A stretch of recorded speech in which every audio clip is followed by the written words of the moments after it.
or directly prior or relatively soon to the to an actual land incursion?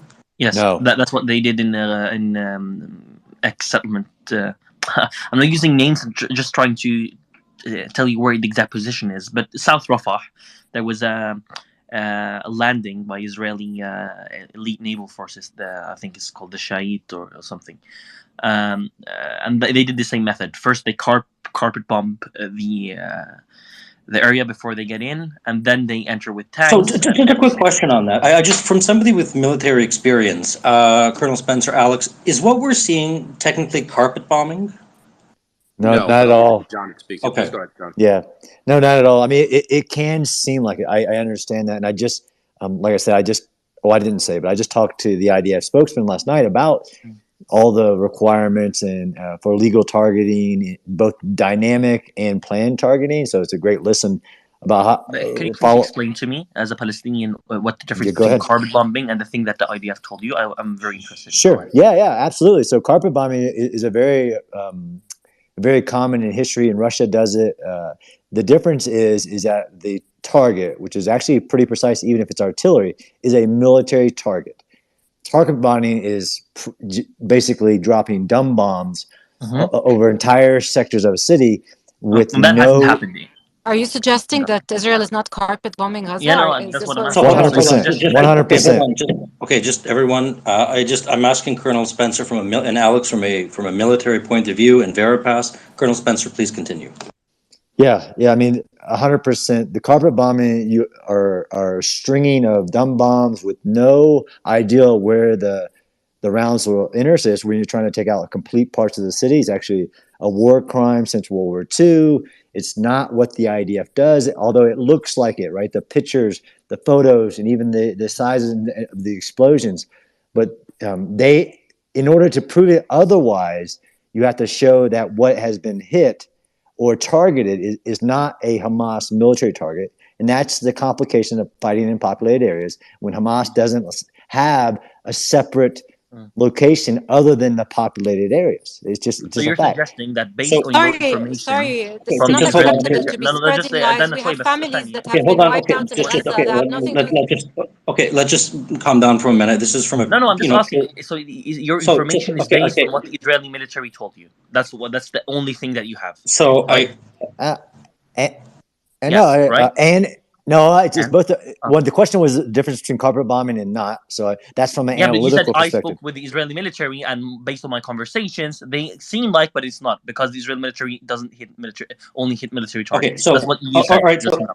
Right. Okay. So there's some disagreement within the space as to what carpet bombing entails. Colonel Spencer is, I think, coming from an empirical military standpoint. What I wanted to ask is, throw a word. Go to Al Zahra city. Just search Al Zahra city on, and just look at the city before and after, and you tell me whether it's a military target or not. So question for before, brother, because you asked me as well as John. For everybody, yes, absolutely, Alex. Go ahead. This is the problem when you have a paramilitary organization that is not a proper uniformed force that is blended in within the civilian population in an urban environment. That is the issue that this causes.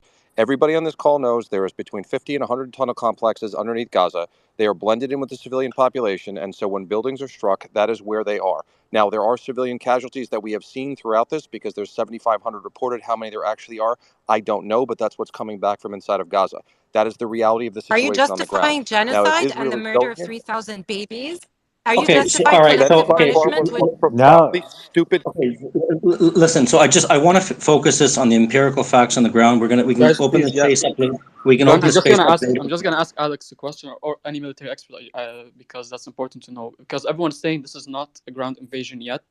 So I want to ask, I heard some speakers saying it's preparation for ground invasion, but preparation how? I mean, if it's going to happen, it's going to happen. They already cut the internet. They're already going in. So if they want to do it, they're going to do it. Do you think it's also related to testing the waters to see the capabilities, for example, of Hamas? They see how the international world reacts. Could it be they're just testing the water? Because I don't think they can prepare for an invasion with a mini invasion, then stopping and then doing it again. Like, it doesn't make sense to No, me, I to be think honest. you're entirely correct. Yeah. You're not going to mess around with that, right? Like if they're going to go in, the element of surprise is lost at that point. You're going to breach the perimeter, as John was saying, and the others, to create the holes in there, and you're going to have your engineers make sure there's no explosives that are there as well to hit the tanks, and you're creating the opportunity for freedom of movement and your maneuver forces to go in for as part of your invasion. So I'll stop there, and just to address the last point, since that was directed as some sort of personal attack or by justifying genocide, let's stop with the nonsense. This was asked about a military analysis for what is going on the ground. You want to get into a back and forth over what's justified and what's not. There are two sides here who are making counter arguments both ways. That's not for me to get into. I was asked to provide military analysis for what happened. That is what is being struck.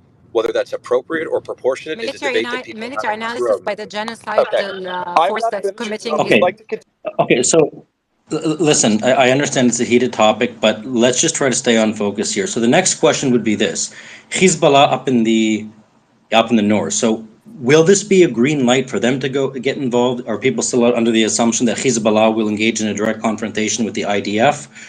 Okay, we have a lot of hands up here. So let's go to Veripass, and Can we then speak with Israeli experts or Israelis, because we and them, we know the area. We don't want Americans or Europeans to just bluntly state and claim that they are more knowledgeable than us in the area. So I'm just Guys, suggesting So that you might tell I- so Israeli more or knowledgeable someone else. military.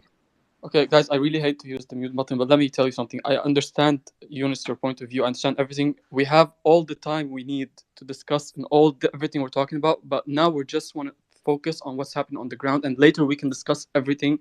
Now we'll even get involved with you all on the debate. Please, just let's focus on this. Ben was asking about Hey, Hezbollah intervention. So so I think he went to very fast. Yes, please. yeah. Hey, Hadi, how you doing? Hey, so listen, this is that fog of war again that we're sitting here. Yes, there have been statements made over the past 24 hours since what happened in Syria. We've seen it from Hezbollah that was released today. We've also seen Muqtada in Iraq saying really strange words.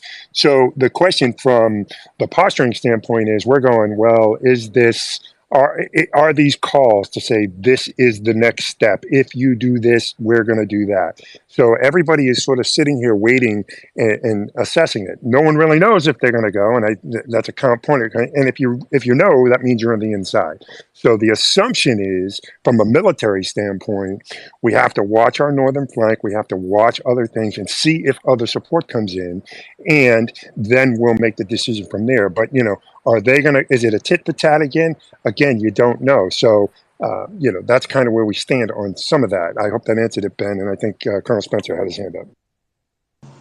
yeah, absolutely, Colonel Spencer, please respond. Then we will go to Dylan, James, and Craig. So the question, Zeb, to answer, we won't know until I think Hezbollah knows that it's the true ground invasion has started. And to the earlier question is that in a deliberate attack, irrelevant of the area, such as a massive city deliberate attack, the use of spoiling attacks, feints, reconnaissance, enforce, this type of thing is, like Hattie asked, used to determine the location of the enemy defenses, to test the waters, basically, to fool the enemy on where the attack is coming from and when the attack is coming from. And we were doing this in previous battles weeks in advance of the attack. So I think some of the people who we are asking whether they'll join in or not are still unclear, like all of us, whether what we're seeing is the ground attack or not. And on the campaign of basically echelon of fires is what we call it. So the bombing, if it was truly the main decisive operation where you'd have multiple brigade-sized formations of heavy forces entering different objectives from the north to the south, the level of fire increases to include artillery increasing as you basically turn things off, but you don't ever turn everything off. You basically just put it in a circle above the urban areas, whether it's heavy bombers, jets, close air support, helicopters, everything, artillery, and just put it in a circle, and you actually are preparing to protect those forces. John, wouldn't you also add that we're not looking at the eastern flank, which is the shore, which is the Israeli Navy and the Special Forces making landing on the beach to do it from both sides, correct? So I don't want to get into what we could potentially see, right? Because that's just operational security. Absolutely, you would not approach the attack the way that the enemy thinks you're going to or wants you to. You want to give them more dilemmas that they can deal with. You want to go where the defenses aren't. So yes, but I'm not saying yes. Yeah, so thus far, would you agree that Hezbollah has indeed, for the most part, stayed out of it? Do you think they're just waiting for a green light? And secondly, to the U.S. Political experts, what will the U.S. stance be? Is it just going to be the same support, quiet support, direct support? What do you think the wording will be coming out of the State Department and the Defense Department? But first, we'll deal with Hezbollah in the north. I mean, thus far, they have stayed out, right? James, could you offer some insight? Yeah, as of now, Hezbollah is not considered into the war. This is what I wanted to bring up. There was some flares above the south reported that some flares were thrown above the south. Israel has been shelling the area around there's a lot of trees, there's a lot of fields, so shelling the area in order to get more visibility. I think this is what has been happening in Lebanon. There was a call to arm, in case there is a ground incursion, have the Palestinians in the camps. Some camps have called for to start an attack on Israel from the north. But this is all controlled via Hezbollah. And until now, we can't say that Hezbollah has joined the war. We can say that it's preparing, we can say it's getting ready, we can say it's doing something, but we can't say completely that they are in the war yet. That's what I want to clarify. What would Yeah, absolutely. What would be what would that look like? I mean, would the order have to come from Nasrallah publicly? Would it be a video statement, or would it just be you'll see the rockets fire? Based on my I think I can answer that one. Yeah, Hadi. So when it comes to Hezbollah, them intervening in some regional war that has nothing, like, for example, that doesn't involve Lebanon directly, they don't usually just come out and say, yeah, we're going to do this and that. So what happens first is going to be few back and forth between the side they are fighting. And then when they see that, like, for example, what's happening now in Lebanon, they're still on the ground in Lebanese territories. But when we start seeing things escalate further, I think, and this is different with Israel because there's no Hezbollah intervention in another land. Israel is going to be also heavily involved. So there's no point of hiding it anymore. So you're going to see a speech from Sayyid Hassan Nasrallah going up saying that this is it. We warned Israel. We did this and that. We will warn them again, and we will continue fighting. And then they take it from there on where things escalate from the other side. But there will be announcement if things, because in 2006 when it happened suddenly, it was, I think, 3 days, and then Hezbollah announced it because they thought it was just skirmishes. They didn't expect it to go that long. But now I think it's going to be the same thing as well, because you don't know where things can go, how far they can go. They will wait a few days, I think, when things are happening, and then when things escalate even to the point where they have to speak, they will come out and say, yeah, this is where we started the war. I have a question. Thank you, James. I have a question to Greg, actually. So if we are seeing that this is not an invasion, although we're seeing that there is a complete cut of communication in Gaza, then what could that be? And I have a question also, a follow-up question. What could be the stance of Biden and the US if this actually was an invasion? Craig, please. Yeah, so I mean, I think Colonel Spencer hit the nail right on the head. You're not going to launch all of your forces at once, contrary to what movies have seen. You're going to have reconnaissance in force. You're going to have feints. You're going to have elements move forward to prep the ground, so to speak, for your other units to move in behind them. It's not just going to be one big rush. I mean, it could be, but not ideal. In terms of the timing of it, I mean, just like Colonel Spencer said, right? You can cut communications, but that doesn't mean you go right in, right? Because those units, I'm sure, have given orders. You want time to pass, so those units become confused, and they have to send a runner back, or they have to do this, they have to do that, and there's a whole host of things that go into this. And I think that actually leads into what I wanted to ask Colonel Spencer. If you could just briefly give me a second, if you could.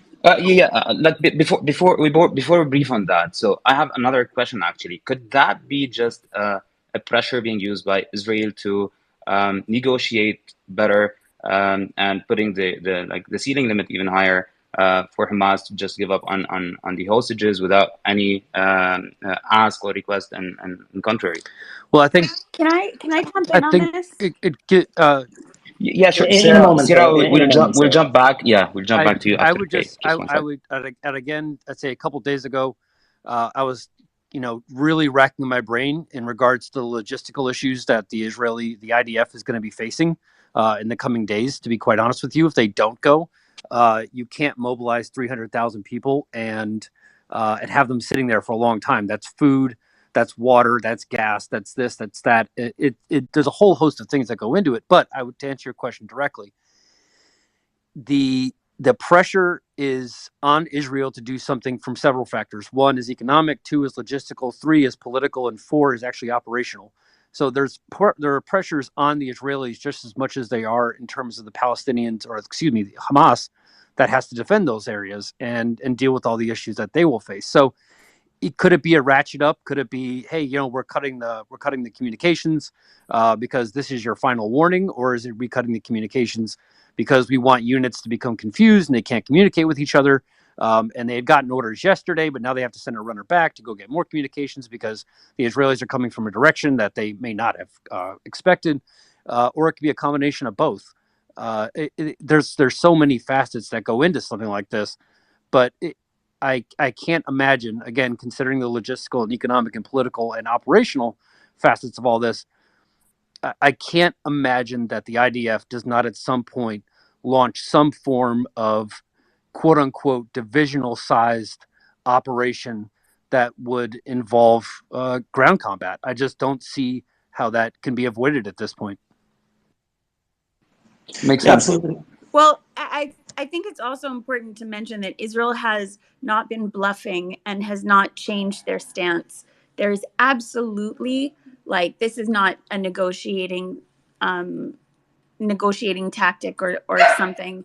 But one thing that I did want to say is because I have family in the Army, and there were a lot of phone calls this afternoon of soldiers saying that their phones are going to be taken away for the next month. And so they were saying goodbye, or, for now.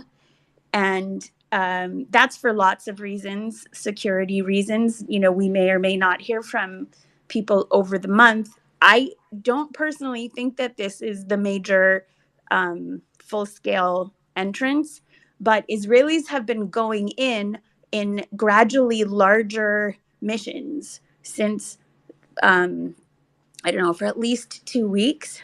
So could that be just entering couple of meters through the Gaza Strip in preparation to the biggest operation, which is the Gaza invasion, if we can name it that way? Yes. I would say whatever I'd like to jump to Piotr. Tira, can I ask a quick question? Do you mind? I'm sorry. Yeah, sure. Yeah. Sure, go ahead. If I might, I think that we're talking about a lot of 30,000 and 15,000 foot things, but if we could, I want to actually talk about what it's like on the ground, right? In particular, what the IDF has in terms of its capabilities on the ground for engaging in combat like this. This would be the Merkava tanks. This would be APCs. This would be infantry. And I kind of wanted to ask Colonel Spencer and Alex and Tariq and everybody that's in the room, given the capabilities of the IDF in terms of its equipment and training and discipline and all the rest, can you kind of give us that 5-foot view, if you will, rather than 15,000 feet, of what the Israelis would be expecting and how they might handle that kind of ground operation, given their experience and everything else I just mentioned? Colonel Spencer or anybody else? Yeah, I'd love to cover this. I'll jump right into this in just a moment. That's a great question, actually. But I'd love to understand from Piotr, how does he see the situation on the northern side of Israel, and whether this this operation today, this ground operation, would actually affect the whole region? Would Hezbollah enter this war directly? And we have listened to a lot of threats from Hezbollah in the past. If Israel goes for the ground invasion, then they would be they threaten they might get involved. So Piotr, where do you see this stand? Piotr, you have to unmute. Okay, looks like Piotr is having connection issues. Piotr, are you there? Okay, I'll jump to John. So John, would you like to answer Craig's question, which he just asked right now? So what would Israel, is Israel fully prepared Does it know what is waiting for it on the ground operations, and where do we stand at this stage?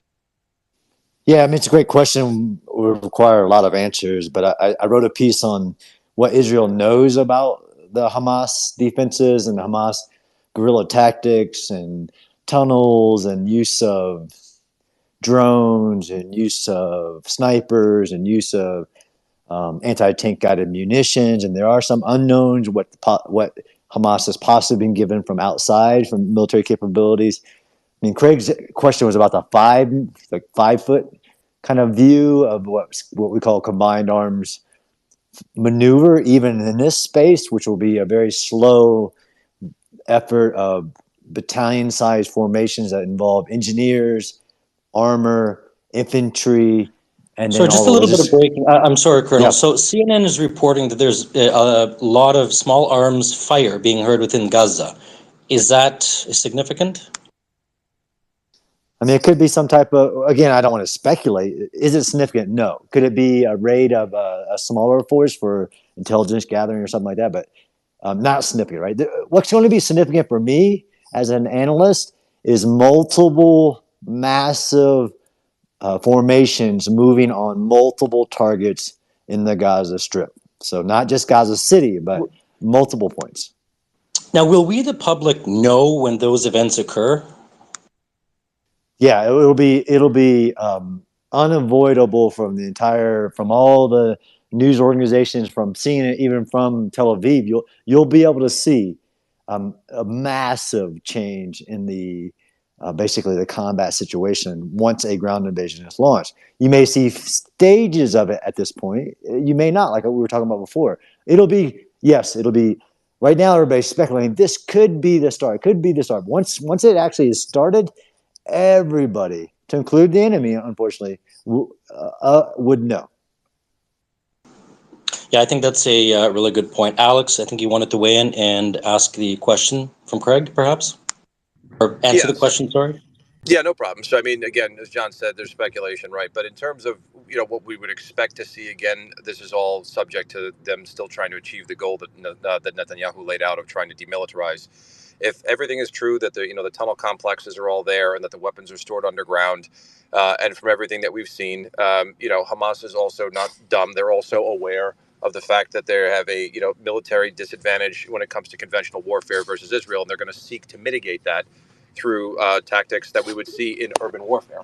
And that is, trying to draw them into buildings, potentially booby traps, things like that, things that we saw inside of Iraq and Afghanistan, everywhere else.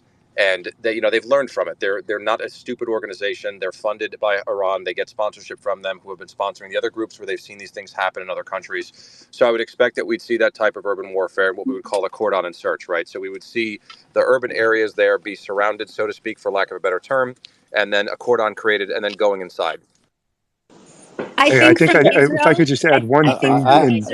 Sarah, we'll come to you in a moment. John, I think Colonel Spencer, and Alex, I think you can add this. I think this thing has built up so big. I don't think that we're not going to know. And I also think, and Ben, I'll throw it to you, I think you're going to see Netanyahu come out just like George Bush did, just like everybody else does. It has started. We are going.